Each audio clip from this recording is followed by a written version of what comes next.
כמו ציפור נודע לחופש, אפרוס כנפיי, לי אל הנופש, כי תקוותיי ישבו לקנן. אשכח ימים ללא מרגוע, אמצע מנוחה, שלוות אלוהי. He's not far. He's not far away. He's actually quite near.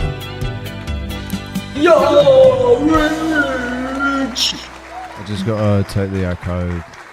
Yeah. Rich. Okay, that wasn't loud enough. No. A second. Sorry!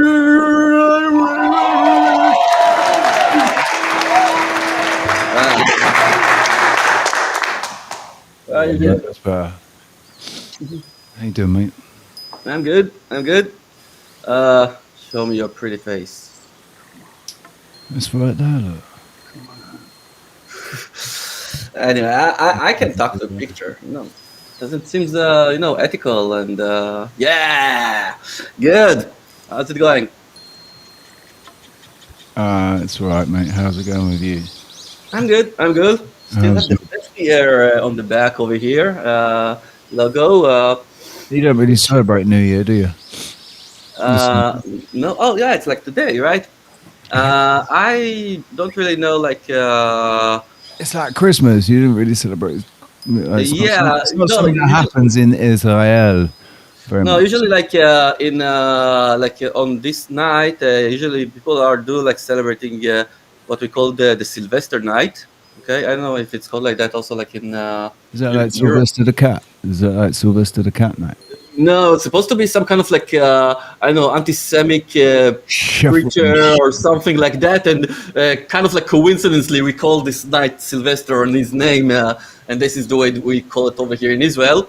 Again, Sylvester Stallone. The contradictions are terrible. Sylvester night, we watched like Rambo and Rambo 2. Yeah. Sylvester Stallone night. Sylvester Stallone night, yeah. Oh, by the way, Sylvester Stallone, and that leads me to what I mainly want to talk with you today. I ran into quite a real suspicion of Mandela effect over the song of. Just a second. It's the eye of the tiger. It's the thrill of the fight, rising up to the. And the last man surviving is praying the night. The last known survivor. Survivor? What is the verb? The last known survivor is dead. What is the word? I can't remember. Now, we kind of stumbled with four options. I ever really knew the words to it. I used to go, and the last da-da-da-da-da. Now, no. Da-da-da-da-da-da-da-da of the tiger. Now, yeah, we have I used to sing that 4 or 5 options, okay? That if you hear it now in the song of the Eye of the Tiger, you can hear all of them, all right? It could be, the one is appearing now in the formal version is Stocks is Praying the Night. Now, in another version, there is talking about the last man survivor talks his prayer in the night. Someone is talking with them, and and we got a version that says it's stops his prayer in the night. And I actually remember from childhood that the word was lurk his prayer in the night, and I think that one makes the most sense because lurking is something that all kinds of animals, usually from the cat family, are doing. So it kind of fits tiger. So I don't know. It's really puzzling. No survivor, it's the thrill of the fight. And the last man survivor lurks his prey in the night, or stops his prey in the night, or stalks his prey in the night. Stalks his prey in the night, mate. Stalks is the now version. Okay, it's the now version. That makes more sense. All kinds of but you can see all kinds of leftovers over line, online with. Places that it's totally different. It's either stop or talk, and I pretty much remember lurks. I don't know. Puzzling, right? This is about see, there'd be a little bit of a connection there, right, for me, because one of my nicknames when I was about 14 years old was Lurkio. Lurkio. My boss used to call me Lurkio. Right, and the first job that I had was working at a country pub where I cleaned the bar, I cleaned the pub, I cleaned the cellar, I did all the bottling up.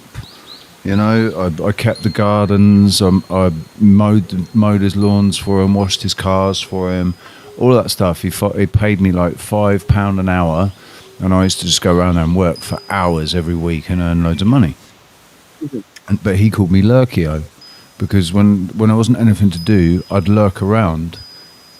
You know, I'd lurk around near him, waiting for him to give me something to do.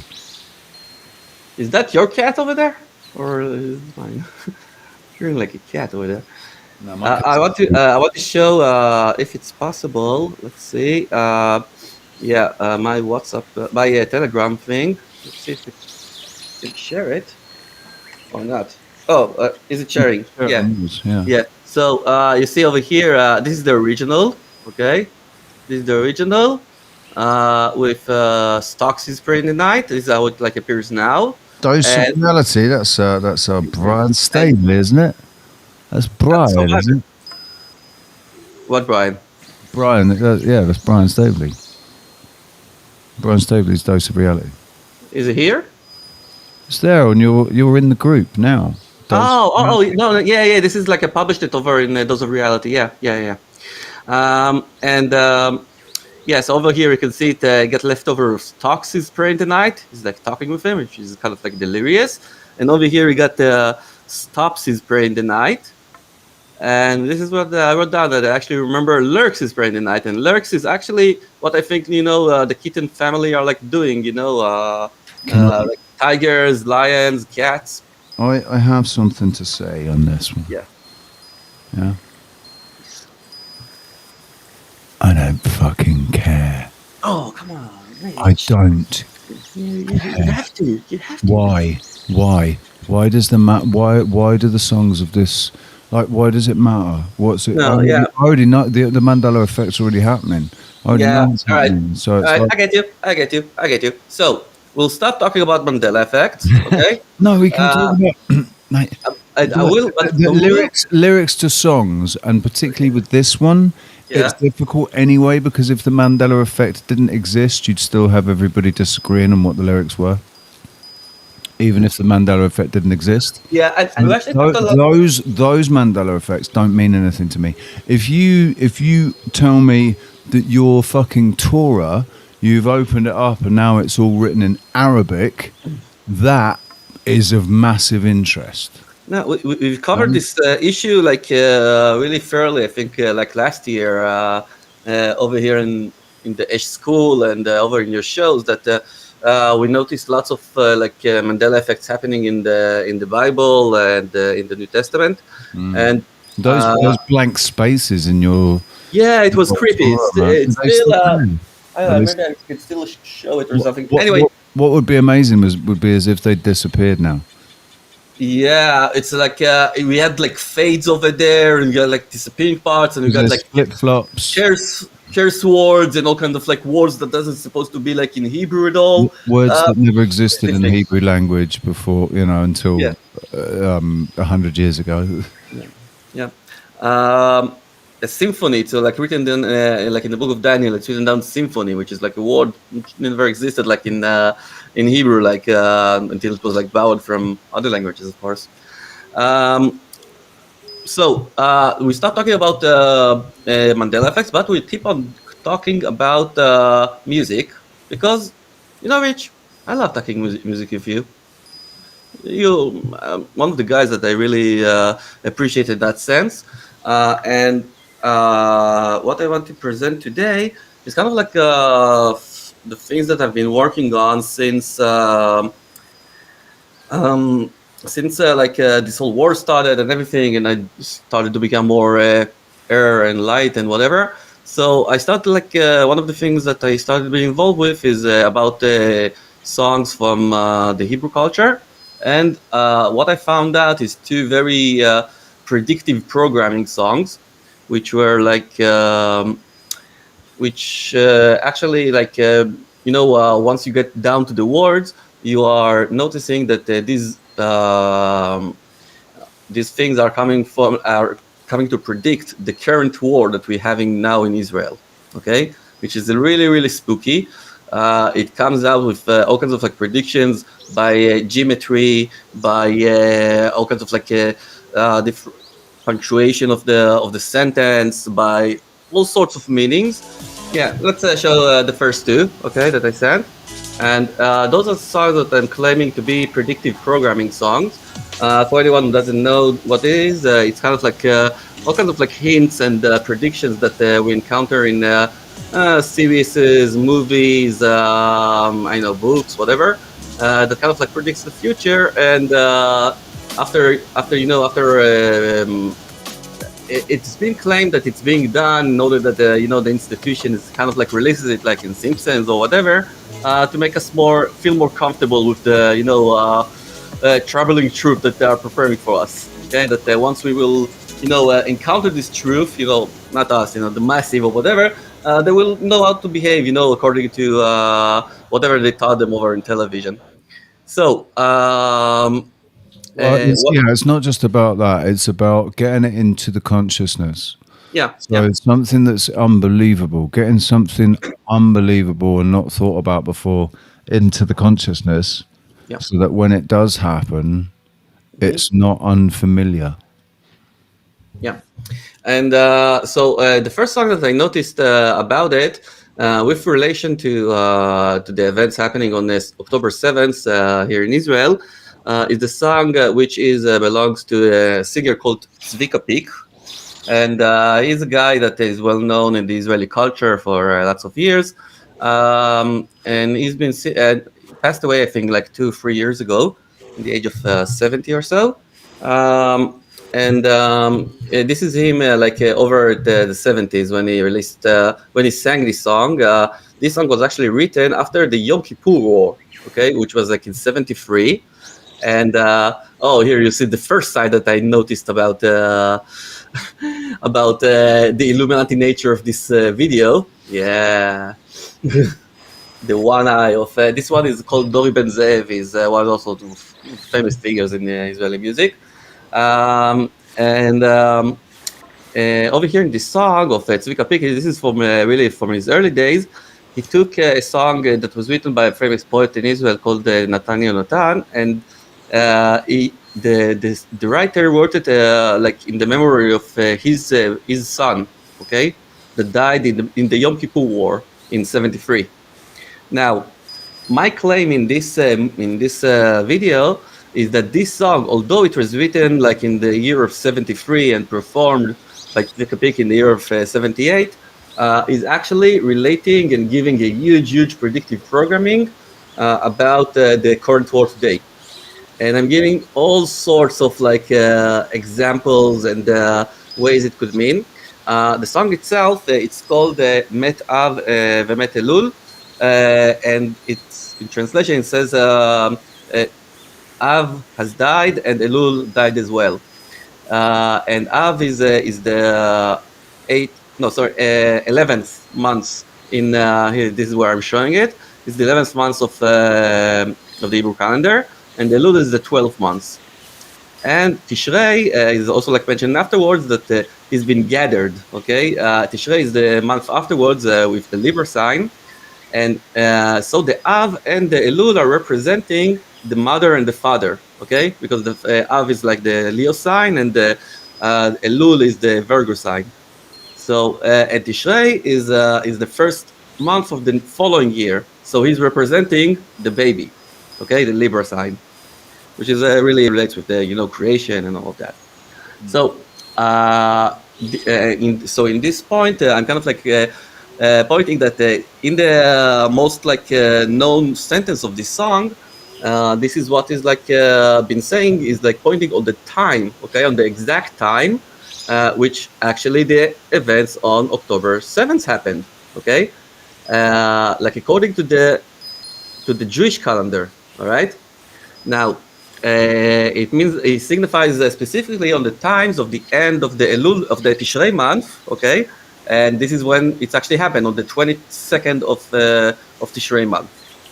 So this is the first clue, and now this is the most thing that it's the most upsetting thing for me, okay, with all this thing with involving with predictive programming, and you'll see also the following song that the thing that I noticed is. Especially in Hebrew songs, and it's funny, they're taking lots of biblical context, okay? They're taking all kinds of biblical stories which are really known, and they put it inside the word, but they twist it all together, okay?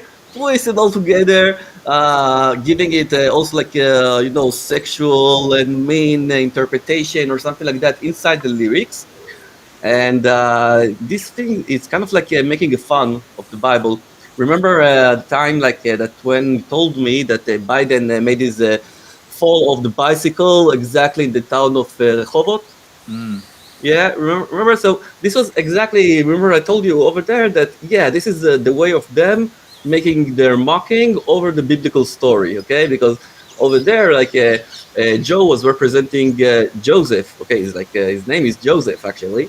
And he's representing Joseph from the biblical story, and his coming to Rehovot was kind of the way of them to make fun of the story of Isaac, that he came to Rehovot and he found the godly well, but when Joseph came over to Rehovot, he fell down. All right, so this is their twisted sense of humor.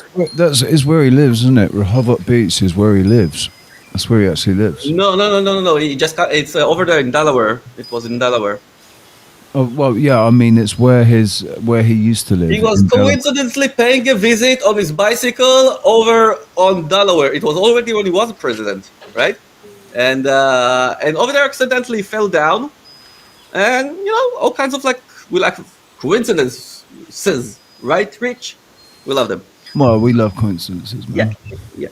So anyway, and over there in this song also, now he's talking about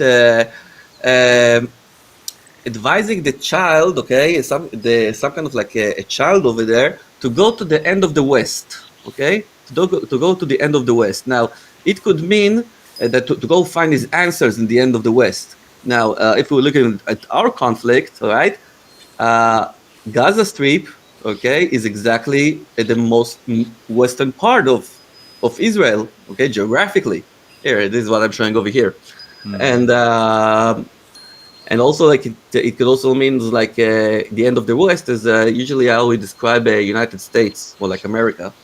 And so it could also means that they're going to be the ones who are going to provide the answers for this conflict.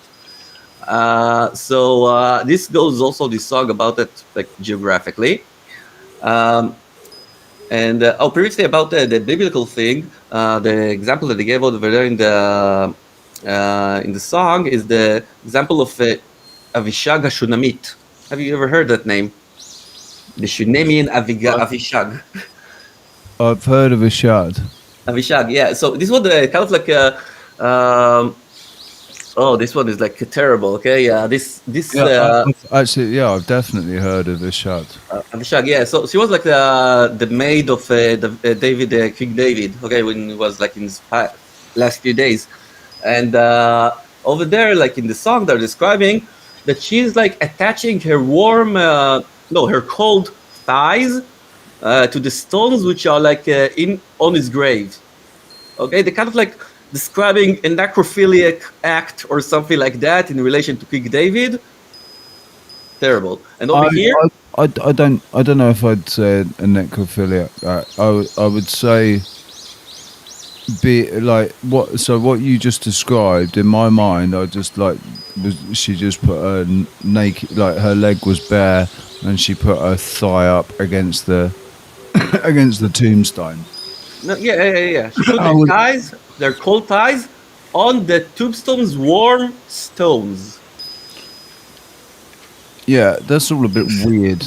Yeah, it's weird. Especially when in the biblical story it says that Avishag kept King David warm.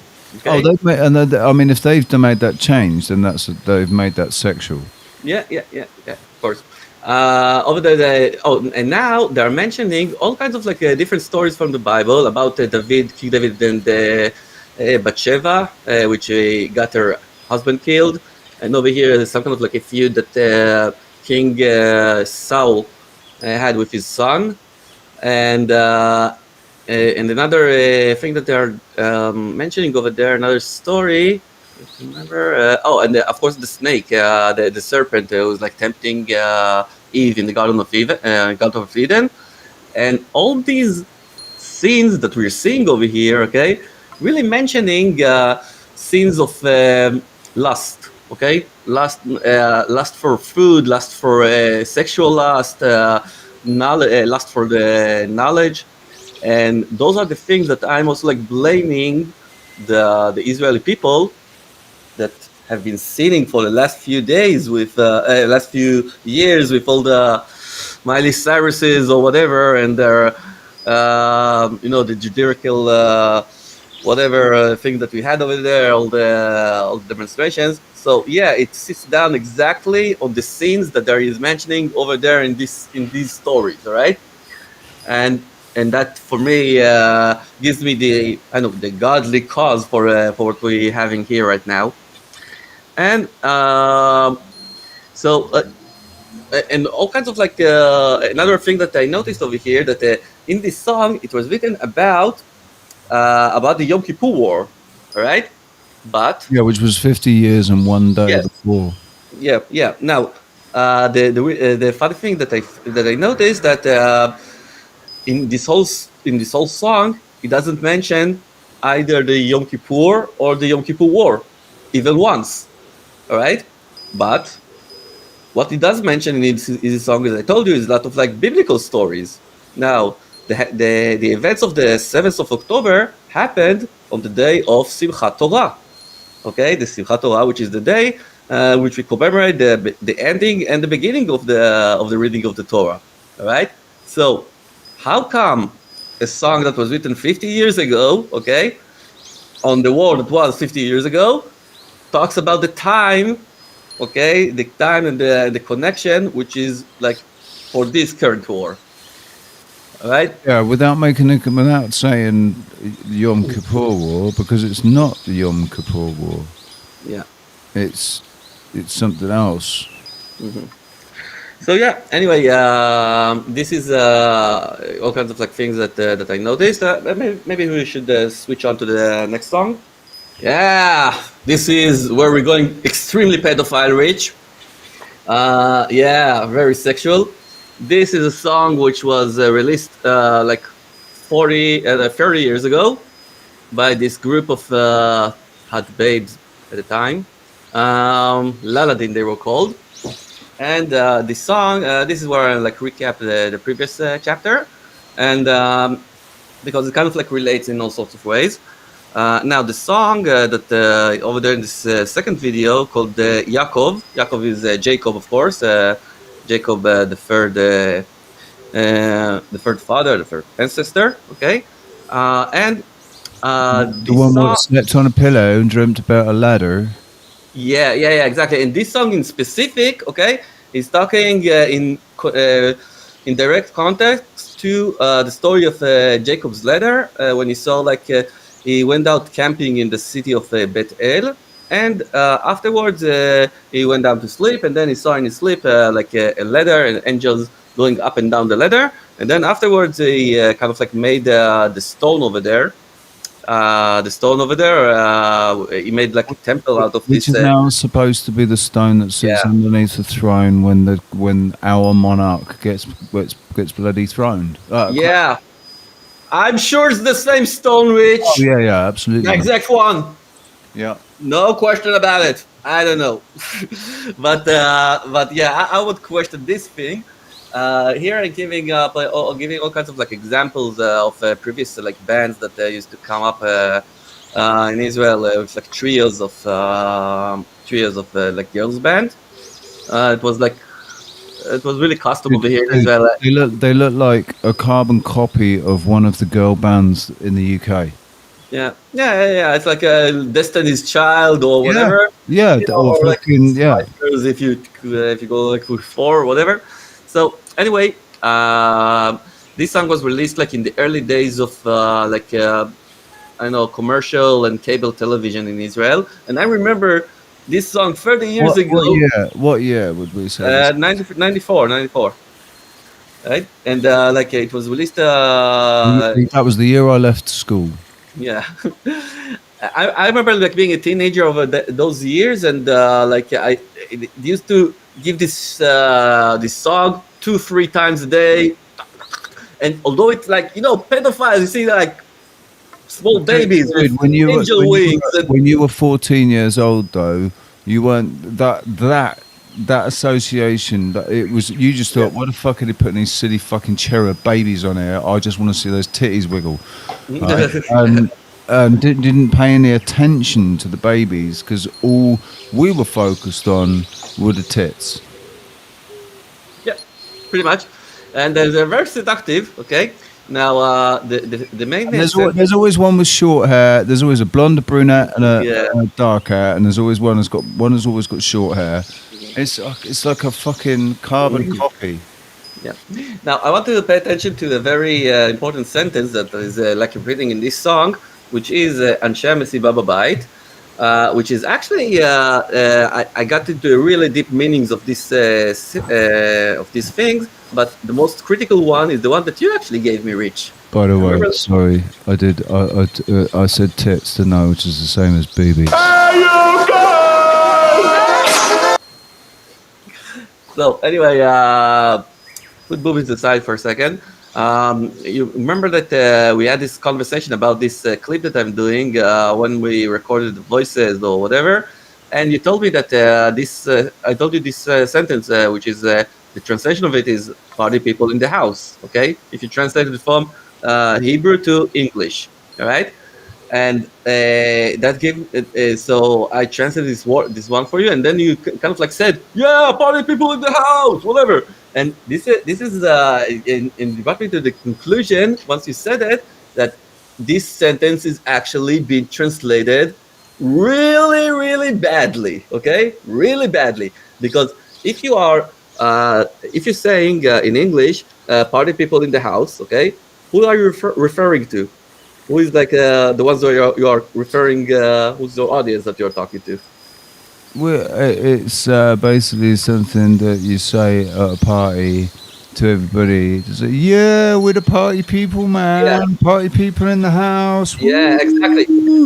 And the thing is that usually like the DJ or something like that, and when he's like saying the house, yeah. And when you're saying the house, so he's referring usually to some kind of like a club, okay, or dance floor, right? Come on. Yeah. Now, if you're translating house to Hebrew, like they translated it, then translated it as bait, and bait is like a residence house, all right? It's like a residence house. It couldn't be like it's not a personal, private dwelling. It's a. Yeah, it's a house. Multiple. Bait in Hebrew serves as only as as a house like for living, okay, not for like partying. So. Yeah, but dude, you're a bit new, but see the parties what we had, when we were saying party people in the house, right, they were being had in residential houses. Yeah, but it kind of like. It refers to a place that there is like a party, okay, going on, okay, and usually it doesn't like once you translated it to like they did over here in this song, it's really weird because the meaning will always be like a residential house that not a party is supposed to be occurred in, okay.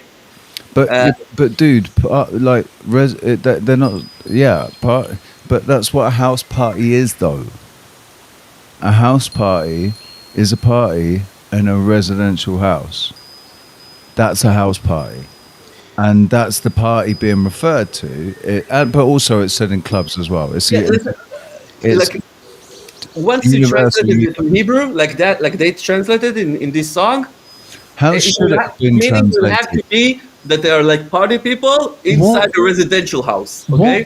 What in your opinion now would Yeah. have been a better way to have translated this phrase? Oh yeah, I'm giving all sorts of like examples over there in the video. Okay, that they should have like translated it in several ways. That it will actually make sound sense in Hebrew. Okay, with grammar like punctuation and whatever. It should have been different, and the really I know weird the coincidence things that I'm showing afterwards. Here I'm like discussing again the mockery that they're doing on the biblical stories, but soon I'm starting talking about the numbers, okay? And when we're going to see that, I'm going to explain to you what I found out.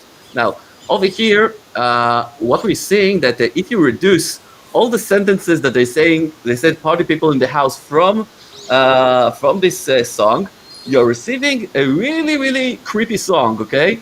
Which it tells that all the people that fell asleep on the stones in the desert, they are the people that won't return, and their dreams are also faded away.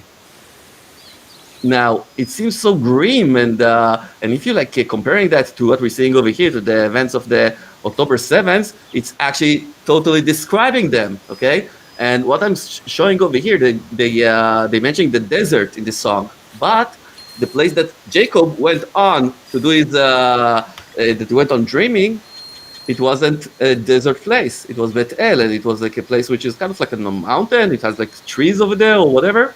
So it's actually connected a lot more, the desert, a lot more connected to the area, the geographical area surrounding Gaza Strip. All right.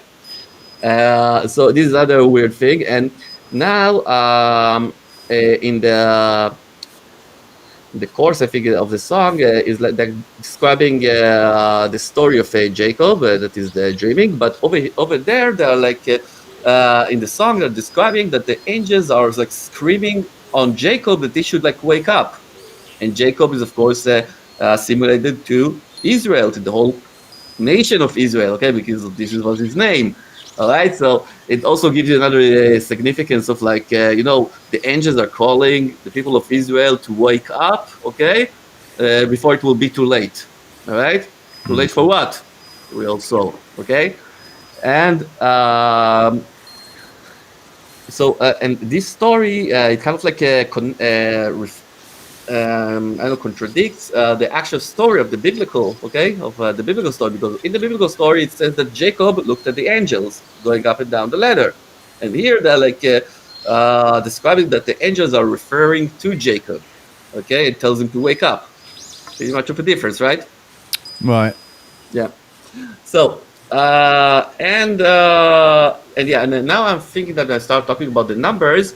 I kind of like took the numbers and was assisted with my good friend Asif Bitan, that is like an expert on geometry and all kinds of like finding things like that. Now there it's like a part of the song that is actually reading the biblical text of there's a guy over there that reads down the biblical text of the story of Jacob's letter.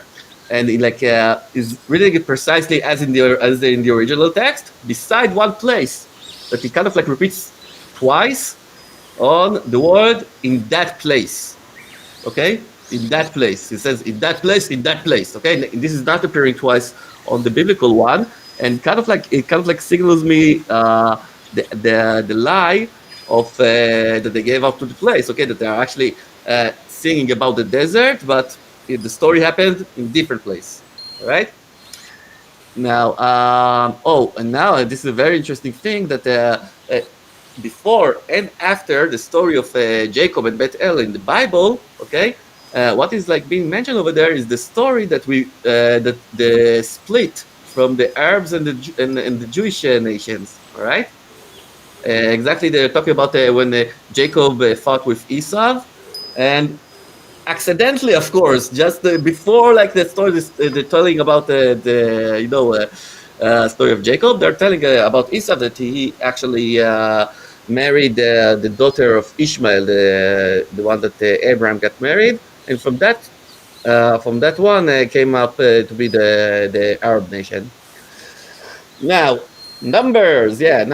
So, I told you before, like we analyzed the sentence of party people in the house in Hebrew, okay?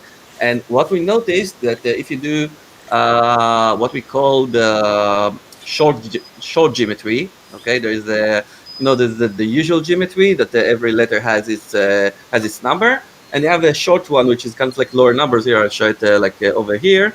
And if you mean gematria? Gematria, numerology. If you any way that you can. No, gematria is not numerology.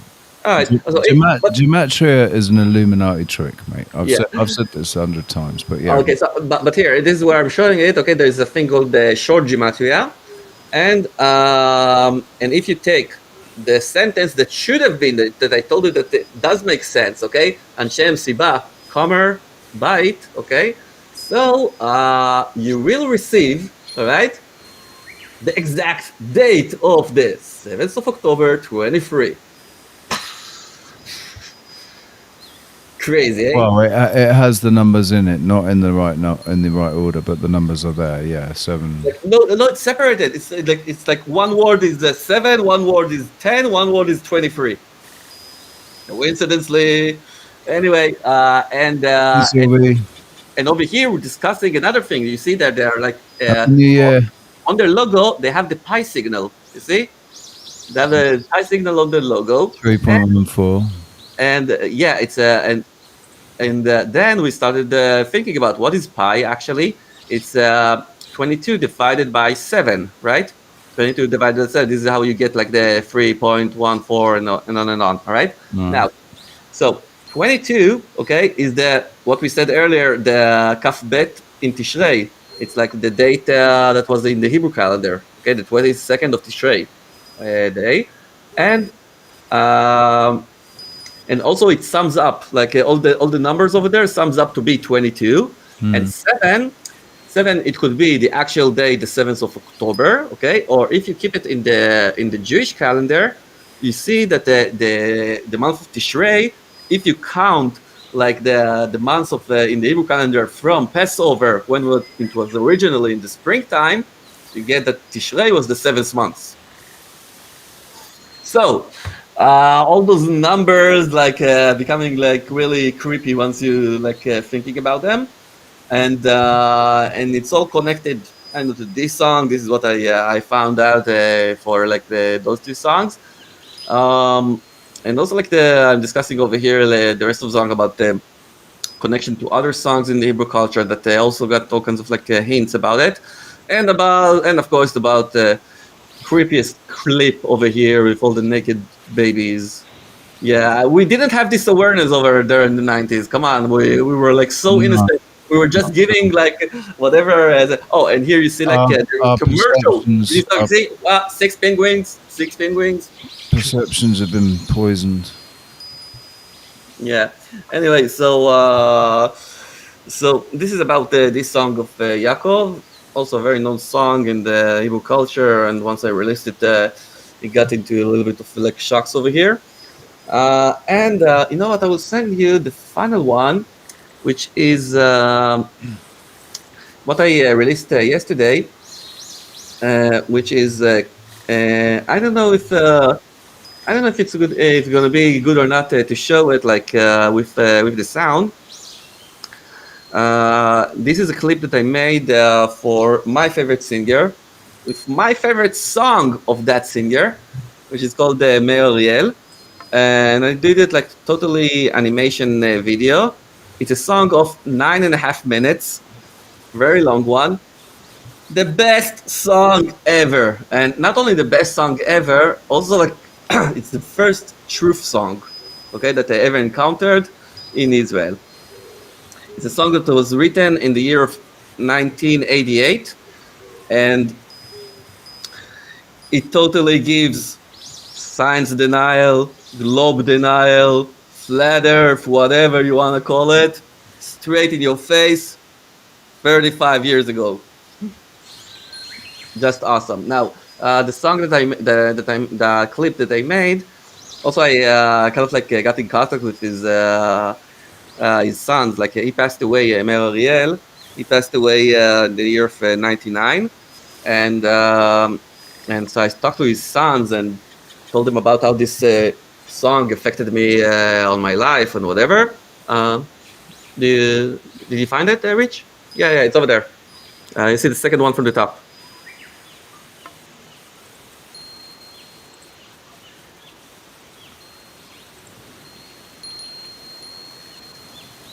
Maybe should I put it?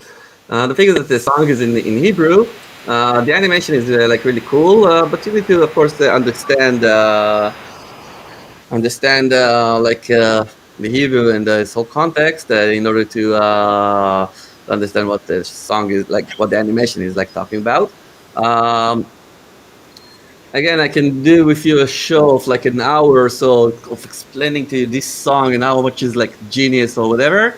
But altogether, it talks about the conflict of man versus whatever science is like telling him, okay, and how we should like perceive his reality or whatever.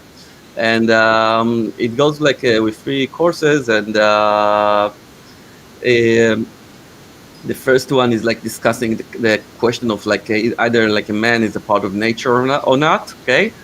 And the science is being like really twisted with that question, okay? Because like, you know, it's like saying, yeah, the man is like, he's like nature, he's part of nature, but he's like also something else, right? He's like something more involved. They don't know how to define it, okay? This is their problem. And like on the second one, I'm talking about he's talking about the heliocentric life and whatever. If you want, you can show it for a little bit. I will take a small recess to eat something, and yeah. Dude, I don't think we're going to listen to 9 minutes of this song. Much love, dude, but it's in when it's in Hebrew, it kind of all the meaning gets lost. Yeah, totally lost. But yeah, you know what? Run. Never mind. On the second verse of this song is kind of like it really talks about the heliocentric lie and how like is using lots of the time the word stam in Hebrew, which means like nothing, for like no reason, right?